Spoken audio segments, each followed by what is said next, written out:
میں دنیاوی معاملات کے اندر بھی ایک مثال دیتا ہوں. رسول اللہ صلی اللہ علیہ وسلم نے کیا دوسرا حکم جاری کیا تھا؟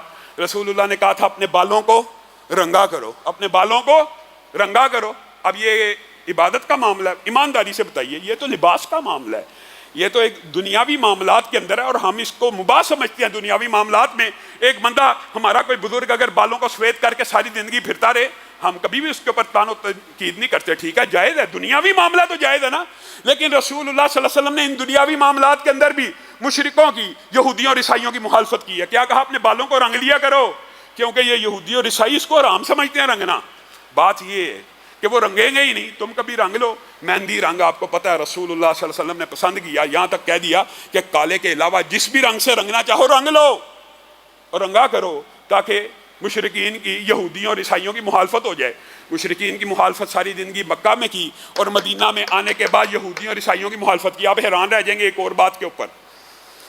یہ حدیث شاید آپ نے اکثر نے سنی ہو، بعد نے نہ سنی ہو. رسول اللہ صلی اللہ علیہ وسلم نے یہ بھی کہہ دیا، نظفوا افنیتکم. اب لوگوں کے لیے شاید یہ بڑے چمبے کی بات ہو. رسول اللہ نے کہا اپنے صحنوں کو صاف رکھا کرو. کیوں؟ یہودیوں کی مخالفت کیا کرو. یہودیوں کی مخالفت. اب بتائیے یہ کوئی عبادت کا معاملہ ہے، یہ دنیاوی معاملہ ہے؟ ویسے تو پاکیزگی، طہارت، صفائی کا حکم دین کے اندر رسول اللہ نے دیا، لیکن یہاں پہ جو یہودیوں کی مخالفت کا حکم دیا جا رہا ہے، کیا دیا جا رہا ہے؟ تم اپنے صحنوں کی صفائی کیا کرو. افنیتکم سے مراد دروازے کے باہر کا علاقہ ہے. ایک گھر ہے، گھر کے اندر ایک دروازہ ہوتا ہے، اس دروازے کے اندر جو لابی ہے، جو کمرے ہیں، ان کو افنیتکم نہیں کہا جائے گا. یہ گھر کے اندر کا حصہ، اس کی صفائی تو فرض اور واجب کے قریب ہے. رسول اللہ نے کہا نظفوا افنیتکم، جو دروازے کے باہر کا حصہ ہے. باہر کا حصے سے مراد آپ کے گھر کا گراج، آپ کے گھر کا صحن، آپ کے دروازے کے باہر کا باغ، آپ کے محلے کی سڑک، آپ کے گھر کے سامنے سے جو سڑک گزر رہی ہے، یہ رسول اللہ اس کے بارے میں حکم دے رہے ہیں کہ اس کو بھی صاف رکھا کرو. کیوں اللہ کے رسول؟ تاکہ یہودیوں کی مخالفت ہو سکے.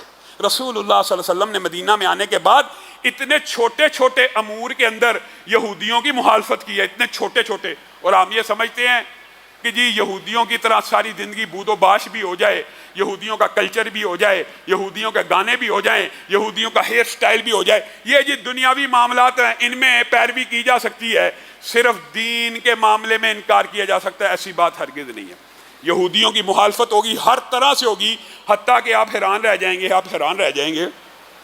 رسول اللہ صلی اللہ علیہ وسلم نے مدینہ کی آخری زندگی میں پتہ کیا لفظ کہا تھا؟ آپ کو علم ہے؟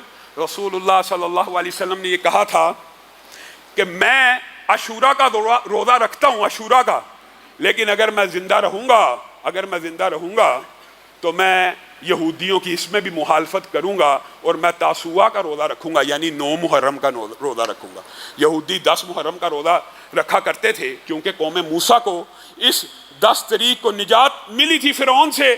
تو رسول اللہ صلی اللہ علیہ وسلم نے یہودیوں کی یہاں تک مخالفت کی. اب بات آئی ہے ضمنی طور پہ، تو یہ بھی سمجھ لیجئے. بعض احادیث مکہ کی زندگی کے اندر آپ کو ملتی ہیں، اور بعض احادیث مدینہ کی زندگی میں ملتی ہیں. لیکن جو طلباء ہوتے ہیں نئے وہ بخاری پڑھتے ہیں، مسلم پڑھتے ہیں، اور دیگر حدیث کی کتب پڑھتے ہیں، وہ کہتے ہیں دیکھیں رسول اللہ صلی اللہ علیہ وسلم نے بیٹھ کے پانی کی تلقین کی، کھڑے ہو کے پانی کو برا جانا. میرے بھائیو، اول پانی کے بارے میں یہی حکم تھا. لیکن آپ جب رسول اللہ مدینہ میں آئے، انہوں نے یہودیوں کو ایک خاص انداز میں بیٹھ کے کھانا کھاتے ہوئے دیکھا، تو رسول اللہ نے ان 2 امور کے اندر بھی یہودیوں کی مخالفت کی. نمبر 1، یہودی جب کھانا کھانے لگتے تھے خاموش ہو جاتے تھے بالکل. اور ہمارے معاشرے میں دیکھیں یہ غلط العام بھی مشہور ہے، خاموشی سے کھاؤ، کھانا کھاؤ، خاموش ہو جاؤ.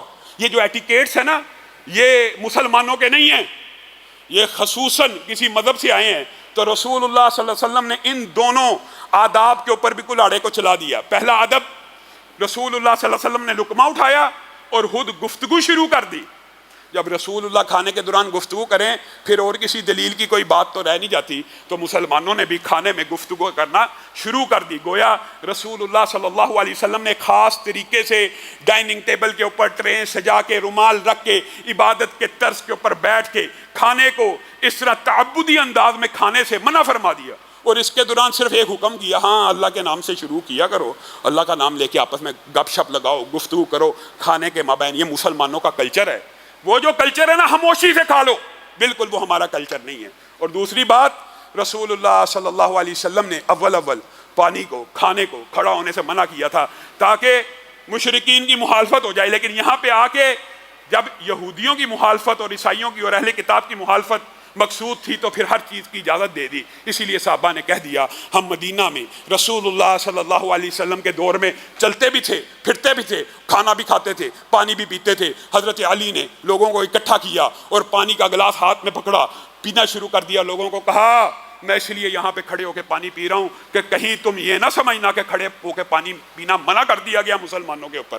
گویا بعض احادیث شروع دور کی ہیں جن کو بعد میں رسول اللہ صلی اللہ علیہ وسلم نے وسعت دے کر اجازت دے دی ہے۔ کیوں؟ تاکہ یہودیوں اور عیسائیوں کی مخالفت ہو جائے، اور مخالفت رسول اللہ صلی اللہ علیہ وسلم نے آپ کو کہہ دیا دنیا کے امور میں بھی کی اور دین کے امور میں بھی کی، اور مخالفت کی انتہا اس دن ہو گئی تھی جس دن رسول اللہ صلی اللہ علیہ وسلم نے حضرت علی کو کہا تھا اٹھ علی، اٹھ کھڑا ہو جا۔ جی اللہ کے رسول جا، مدینہ کی ریاست کے اندر کوئی قبر ایک بلش سے اونچی نظر آئے، پختہ نظر آئے، پکی نظر آئے، اس کو برا کر، اس کو برابر کر کے، اس کو گرا کر زمین کے برابر کر دے۔ لعن اللہ الیہود والنصارى اتخذوا قبور انبیائہم مساجد۔ اللہ کی لعنت ہو یہودیوں کے اوپر، عیسائیوں کے اوپر۔ یہ لعنت کون کر رہا ہے؟ اللہ کے رسول کر رہے ہیں، اور اللہ کے رسول رحمت للعالمین ہیں۔ لوگ بڑی کہانیاں سناتے ہیں جی یہ رحمت کا دین ہے، جس رسول رحمت کا کلمہ پڑھا انہوں نے ہی ان کے اوپر لعنت کی ہے۔ کس بنیاد کے اوپر؟ اتخذوا قبور انبیائہم مساجد۔ یہ ایسے بدبخت لوگ ہیں کہ نبی تو آئے تھے لوگوں کو لوگوں کی عبادت سے نکالنے کے لیے، اللہ کی عبادت کی طرف لے جانے کے لیے، ان کے اوپر اللہ کی لعنت ہو۔ انہوں نے انہی نبیوں کی قبروں کو سجدہ گاہ بنا دیا۔ وہ نبی جو لوگوں کی عبادت سے نکالنے کے لیے آیا تھا، یہ بدبخت اسی کو سجدہ ریز ہو گئے، اسی کی قبر کے اوپر سجدہ کرنے لگے، اسی کی قبر کو مزار بنا لیا، اسی کے اوپر نظریں چڑھانے لگے۔ اللہ کی لعنت ہو یہودیوں اور عیسائیوں پر جنہوں نے اپنے نبیوں کی قبروں کو سجدہ گاہ بنا لیا۔ میرے بھائیوں، عقیدہ اس کو کہتے ہیں۔ اگر نبی کی قبر کو سجدہ گاہ بنانا جائز نہیں ہے تو دنیا کے سارے ولی جمع ہو جائیں، ایک نبی کے پاؤں کا بھی مقابلہ نہیں کر سکتے۔ ایک عام ولی کی قبر کو سجدہ گاہ کیسے بنایا جا سکتا ہے؟ یہ رسول اللہ صلی اللہ علیہ وسلم نے مجھے اور آپ کو عقیدہ بالکل اچھی طرح صاف ستھرا، میرے بھائیوں یہ دین روشن ہے، یہ شریعت بیضاء ہے، اس میں کوئی اندھیرا نہیں ہے، اس میں کوئی الجھن نہیں ہے۔ آپ کو یہ کہتے ہیں یہ مشکوک ہے، یہ جی مشابہات ہیں، یہ جی ایسے ہیں، یہ غامدی کا فلسفہ تو ہو سکتا ہے، انکار حدیث کا فلسفہ تو ہو سکتا ہے، دین اور شریعت جو روشن ہے یہ اس کا فلسفہ نہیں ہے۔ اللہ رب العزت جو کہا گیا جو سنا